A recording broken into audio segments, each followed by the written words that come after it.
Good morning, everyone. I'm Megyn Kelly. It's Tuesday, September 9th, 2025, and this is your AM update. Our agents are enforcing immigration law as it is on the books. You know, these are targeted enforcement actions. Another win for the Trump administration as the Supreme Court allows ICE to restart roving patrols in Los Angeles. These pardons and executive orders, I think they're in legal jeopardy.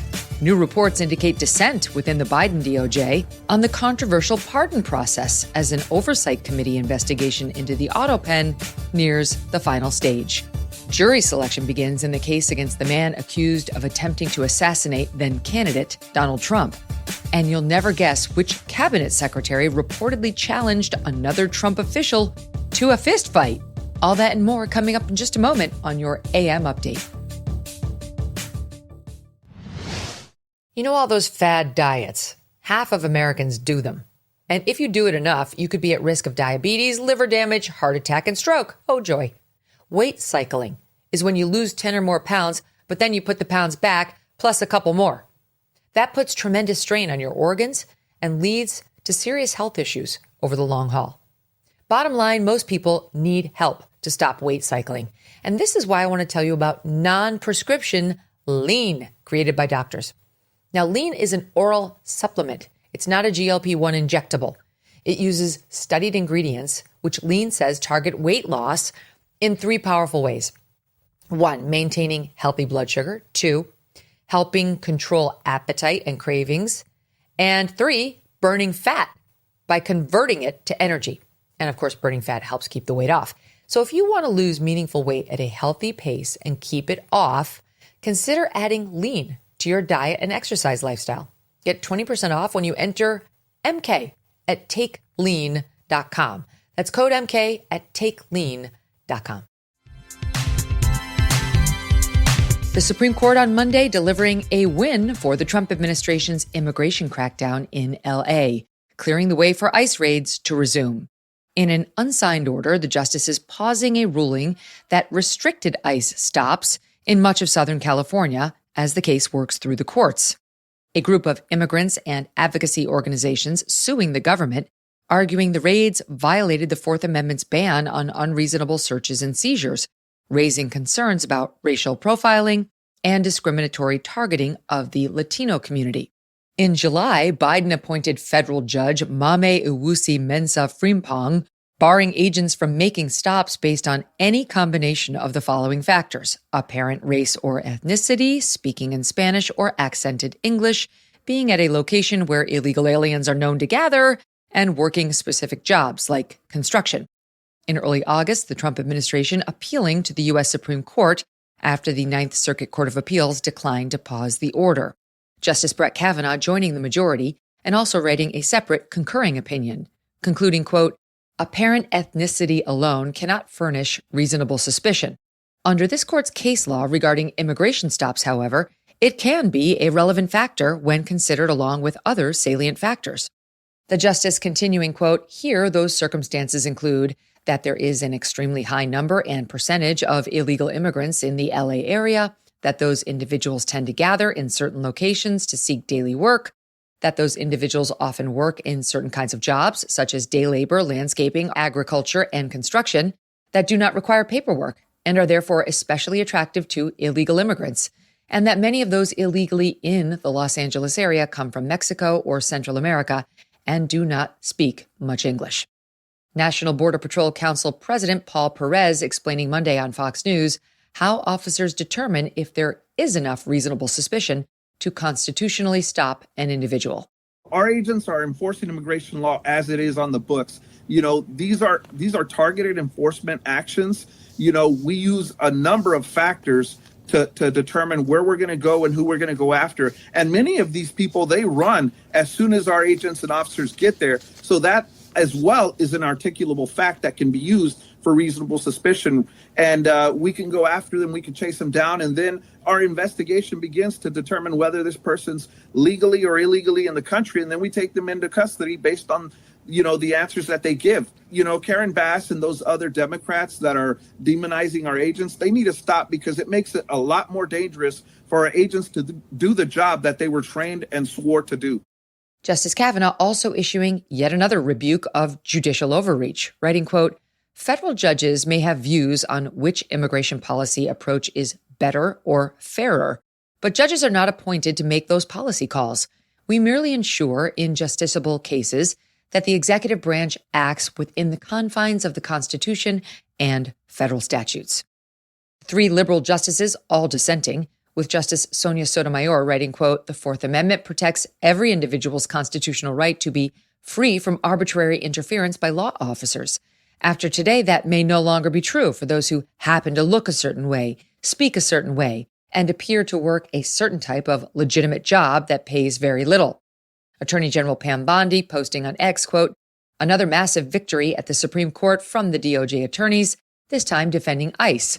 Now, ICE can continue carrying out roving patrols in California without judicial micromanagement. California Governor Gavin Newsom releasing a statement, quote, Trump's hand-picked Supreme Court majority just became the grand marshal for a parade of racial terror in Los Angeles. Trump's private police force now has a green light to come after your family, and every person is now a target. The case is expected to eventually be back before the U.S. Supreme Court as the appeals process plays out. The House Oversight Committee moving into the final stages of its investigation into the Biden administration's use of the Autopen. This, as a new report reveals concern among Biden White House officials about the pardon process adopted in the final weeks of his presidency. According to internal emails obtained by Axios, quote, high-ranking officials repeatedly questioned and criticized how the president's team decided on controversial pardons and allowed the frequent use of an Autopen to sign measures late in his term.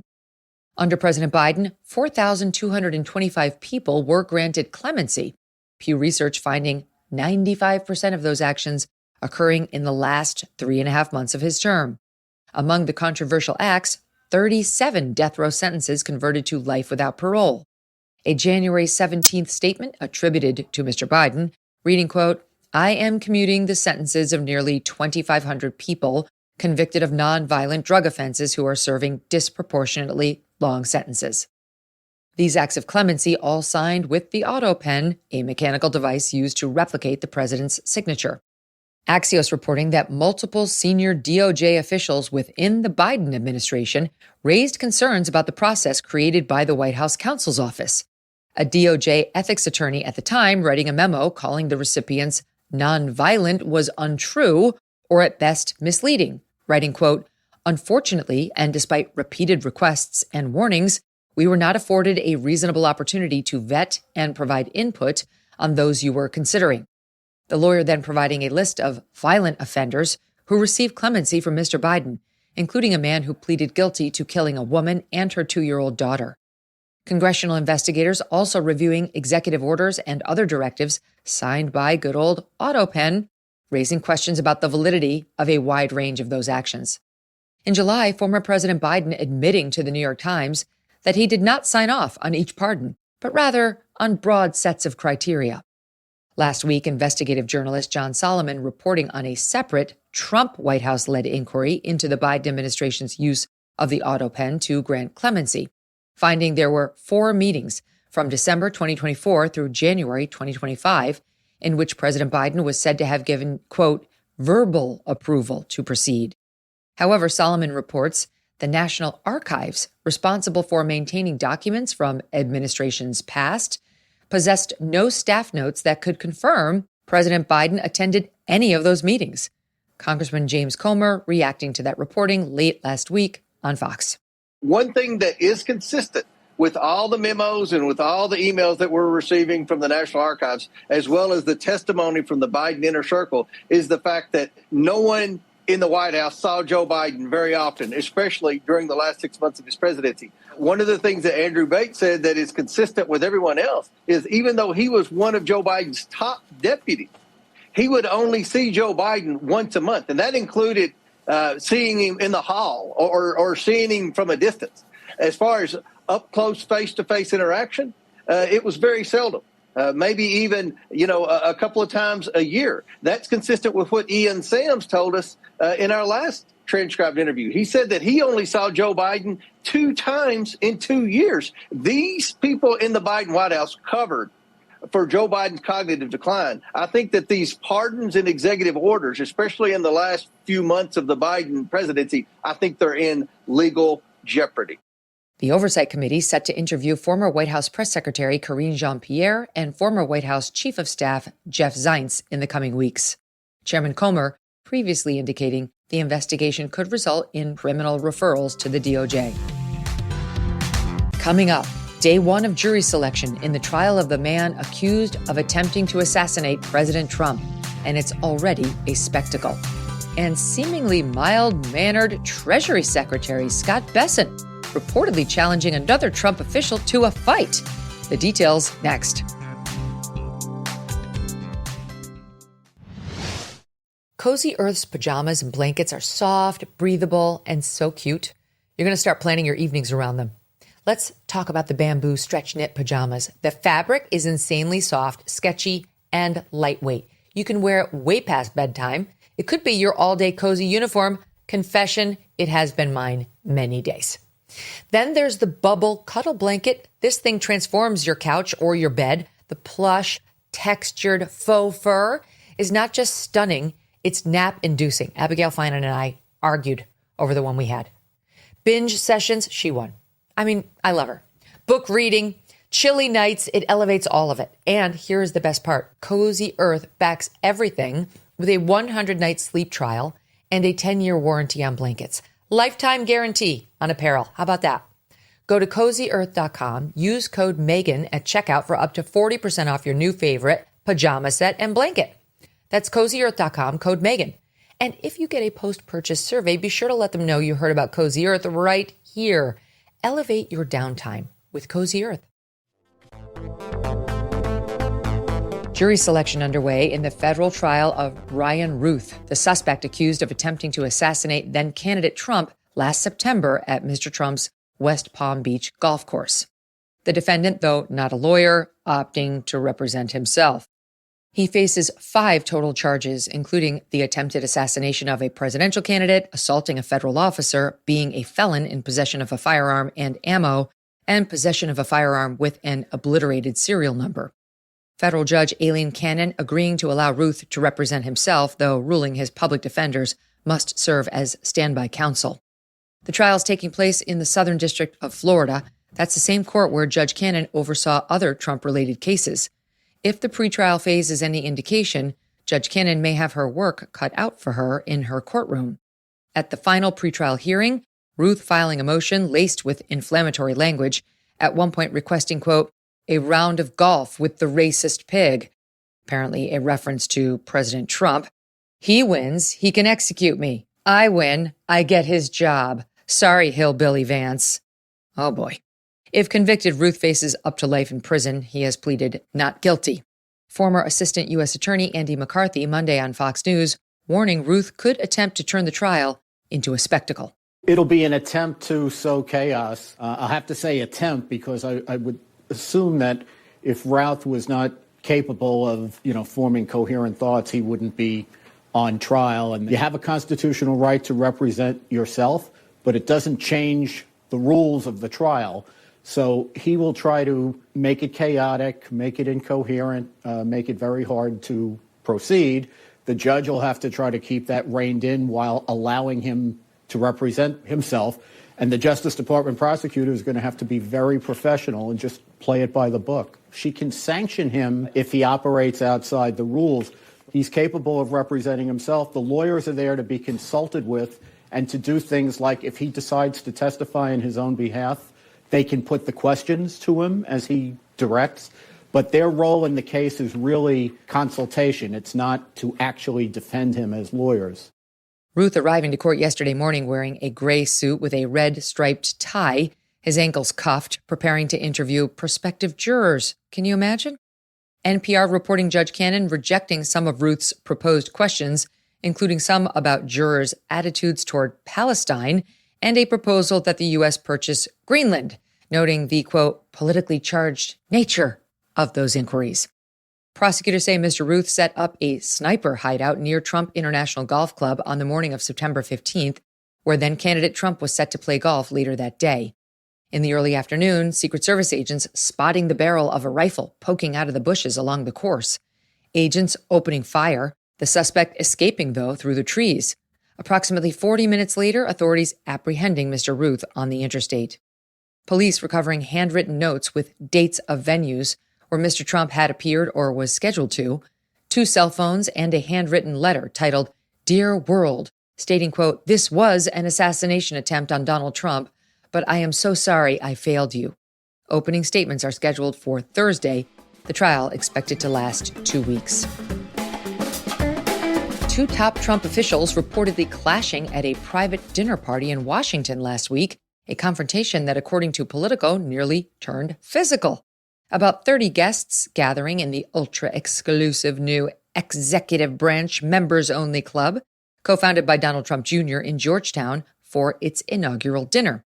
The guest list, a who's who of MAGA world officials and tech insiders, from cabinet secretaries to agency heads. According to one eyewitness and 4 others familiar with the events, Treasury Secretary Scott Bessent lashing out at the nation's top housing chief, Bill Pulte, accusing him of bad-mouthing Bessent to President Trump. The exact nature of the allegation is unclear. Political reporting Secretary Bessent confronting Pulte, saying, quote, "Why the F are you talking to the president about me? F you! I'm going to punch you in your effing face." That was a dramatic reenactment for you there. I don't know the tone. When club co-owner Omid Malik stepped in to quiet the outburst, Secretary Bessent allegedly saying, quote, "It's either me or him. You tell me who's getting the F out of here, or we could go outside." I really think my acting lessons when I did the Blonde Origin are coming back to help me. Pulte, who the eyewitness described as looking stunned, replying to Bessent, quote, "To do what? To talk? Going outside to chit-chat?" "No," said Secretary Bessent, quote, "I'm going to beat your effing ass." This is a colorful character. This might come as a surprise to anyone used to watching the soft-spoken secretary defending President Trump's economic policies on the Sunday shows, or who watched him skillfully answering questions at his confirmation hearing. But it's not the first time Mr. Bessent made headlines for a heated confrontation with another top Trump official. In April, reports surfacing of a shouting match between the secretary and then special government employee Elon Musk. A witness telling Axios, quote, "It was 2 middle-aged men thinking it was WWE in the Hall of the West Wing." Elon Musk posting the Politico report about this latest alleged confrontation between Bessent and Pulte to his X account with the caption, quote, indeed, Elon." Secretary Bessent, Mr. Pulte, Mr. Malik, and the White House officially declining to comment. And that'll do it for your AM update. I'm Megyn Kelly. Join me back here for the Megyn Kelly Show, live on SiriusXM Triumph Channel 111 at noon East, on youtube.com/Megyn Kelly, and on all podcast platforms.